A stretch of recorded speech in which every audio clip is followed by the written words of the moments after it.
What Africa gives to the world, Europe don't have it, America don't have it, Asia don't have it. As a First Lady, I am not part of a government system. So when I speak on behalf of the people, because I understand what the people are going through. At the end of the day, I'm not being paid salary, and I cannot be fired either. We cannot wait for other people to come and develop us. Every mining company that is in Sierra Leone today is owned by a foreigner. You cannot be coming to our country and take everything that will make us develop, and then you still treat us as inferior people, as if we don't know what we're doing. The sense about us celebrating independence, I don't know why we celebrate independence, because we are not free. One of the most fundamental corruptions of the social contract in human history is colonialism. Yeah. And it's that mechanism that some states have used to extract resources from other places, such as Sierra Leone. That deprives countries of the resources they need for government services, for education, for health. So I was hoping you could reflect a little bit on what those forces have done to Sierra Leone and what kind of accountability we might be able to think about, just to imagine a way forward from where we've begun now. When you look at what Sierra Leone have to offer, when it comes to our mineral resources, the kind of mineral resources we have in our country is enough to take care of everybody in that country. We should not have a single poor person in Sierra Leone. But unfortunately, we are not given the free will to make decisions on our own mineral resources. There's always Big Brother who decides. And when you fight and say, no, we are not going to do this, they use the system to stop you. It's either they set you up with the opposition and they'll be supporting the opposition against you from the back, or they cause unnecessary chaos in your country so that you are not able to even govern your own people. They will do things to make you not to be functionable. And of course, any country that don't have peace cannot develop. You have to have peace before you talk about development. I'll give you a simple example about Sierra Leone. Every mining company that is in Sierra Leone today is owned by a foreigner. Every mining company. If it's not the Chinese, it's the American, it's the British. Our electricity, Bumuna, is run by the British, and we still don't have light. We're looking for light, electricity. If you don't have electricity, how can you talk about education? How can you talk about health facility? How can you talk about improving the infrastructure of your country? We don't have electricity. Now, do we actually even have proper water, pipe-borne water, so that our kids will not be sick? We don't have those facilities. Why? With all the minerals we have, there is a cap you put. Before my husband became the president of Sierra Leone was benefiting, they said, what's the word?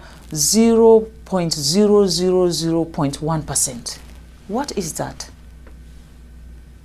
Basically, a company can take as much as $100 million out of the country in terms of minerals, and then they can just give the country $10,000. Now, what will $10,000 do for our health system? What is $10,000 do for our educational system? And these are the things I believe that are stopping Africa from progressing. We don't have a say. The sense about us celebrating independence, I don't know why we celebrate independence, because we are not free. That is my own take. I'm not speaking also on behalf of the government of Sierra Leone, nor am I speaking on behalf of His Excellency the President.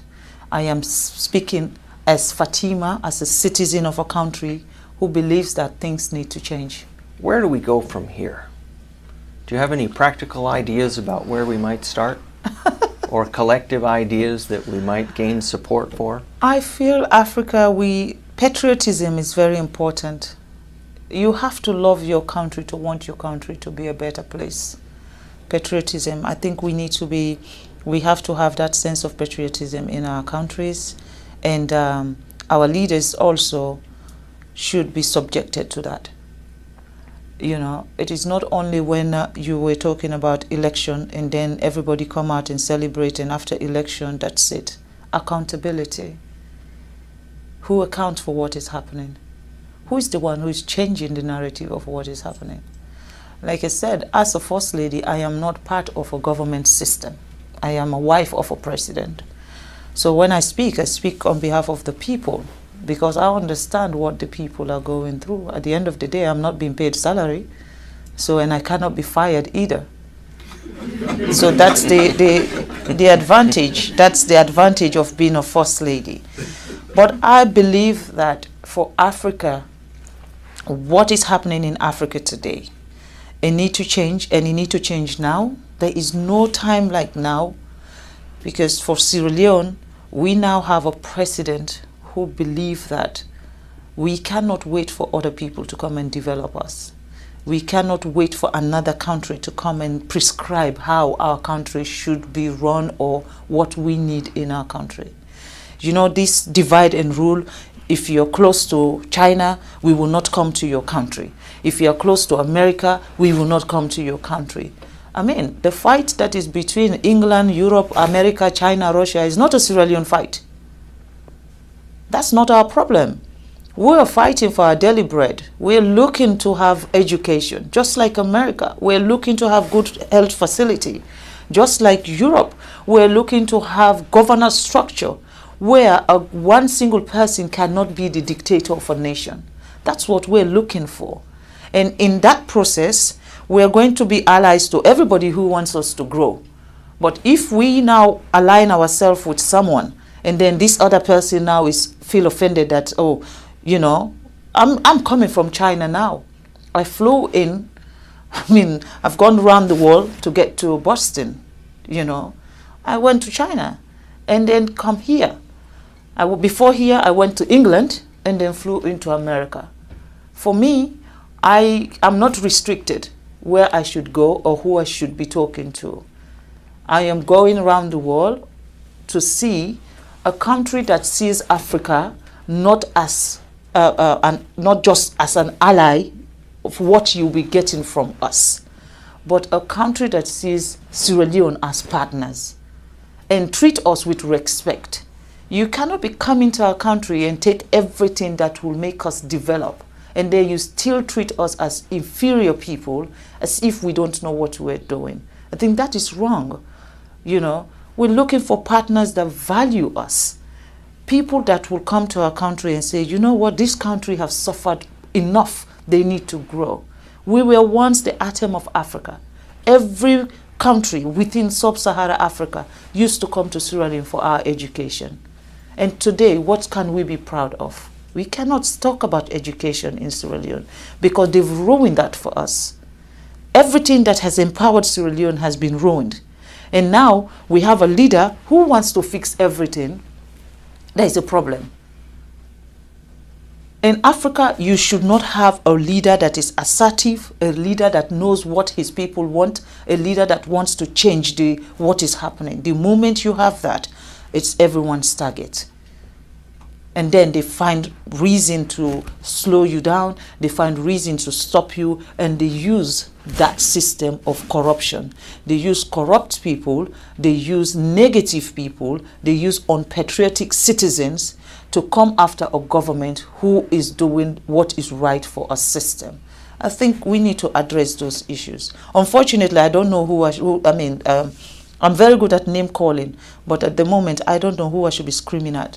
I think the way you started on working on reform for women and girls is a template that can be followed for many other issues.